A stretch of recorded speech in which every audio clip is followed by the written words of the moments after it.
स्वामी विवेकानंद का जन्म 12 जनवरी 1863 ईस्वी को कलकत्ता के मोहन मुखर्जी स्ट्रीट में स्थित सिमुलिया मोहल्ले में विश्वनाथ और धर्मपरायण भुवनेश्वरी देवी के यहाँ बहुत मान मनौतियों के बाद हुआ।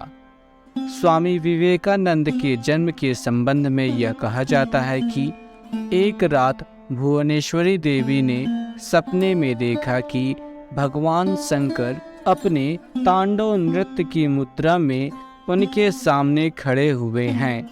भुवनेश्वरी देवी अपने आराध्य देव को नृत्य मुद्रा में देखकर भाव विभोर हो उठी। देखते ही देखते भोलेनाथ ने अपना नृत्य आरंभ कर दिया और इसी मुद्रा में उनका कद छोटा होता चला गया, यहाँ तक कि वे एक शिशु के रूप में ढल गए और अगले ही कुछ पलों में भुवनेश्वरी देवी की गोद में आ बैठे। इससे पूर्व कि भुवनेश्वरी देवी कोई प्रतिक्रिया कर पाती, अगले ही क्षण उनकी नींद खुल गई। स्वप्न पूरा हुआ और भुवनेश्वरी देवी ने गर्भावस्था काल बिताने के बाद एक शिशु को जन्म दिया, जिसके जन्म के साथ ही सारा परिवार खुशियों से भर उठा। यह उन दिनों की बात है जब कलकत्ता के मोहन स्ट्रीट पर श्री राम मोहन दत्त का परिवार बसता था। श्री राम मोहन दत्त सुप्रीम कोर्ट के नावे वकीलों में से थे और वे स्वामी विवेकानंद के पूर्वज अर्थात पितामह थे। श्री राम मोहन दत्त का परिवार सिमुलिया मोहल्ले में स्थित एक विशाल भवन में निवास करता था। यह स्थान कलकत्ता महानगर के उत्तरी भाग में स्थित था। श्री राम मोहन दत्त के परिवार का रहन सहन और शान शौकत को देखकर कलकत्ता के धनी मानी लोग भी ईर्ष्या से भर जाते थे। राम मोहन के पुत्र दुर्गाचरण दत्त हुए और उनके पुत्र विश्वनाथ दत्त।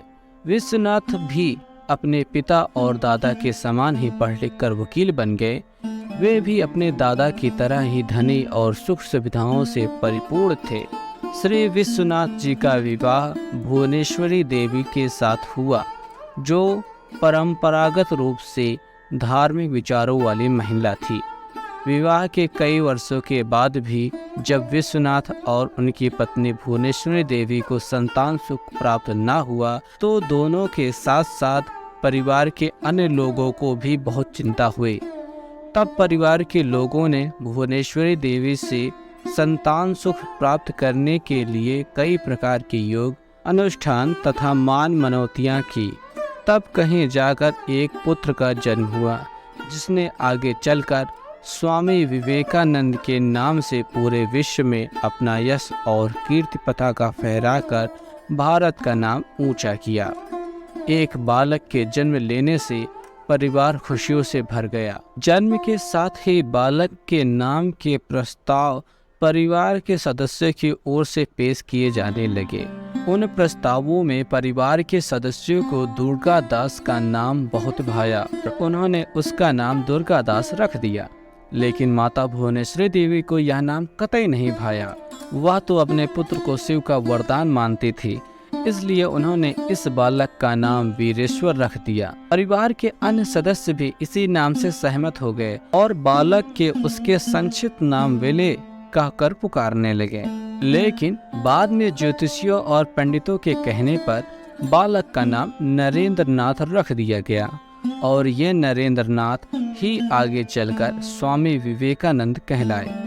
स्वामी विवेकानंद से पहले उनका नाम नरेंद्र नाथ ही चलता रहा। फिर जब उन्होंने संन्यास की दीक्षा ली तो उनका नाम स्वामी विवेकानंद पड़ गया और इसी नाम के साथ उनके नाम की ख्याति शीर्ष पर पहुंचती चली गई।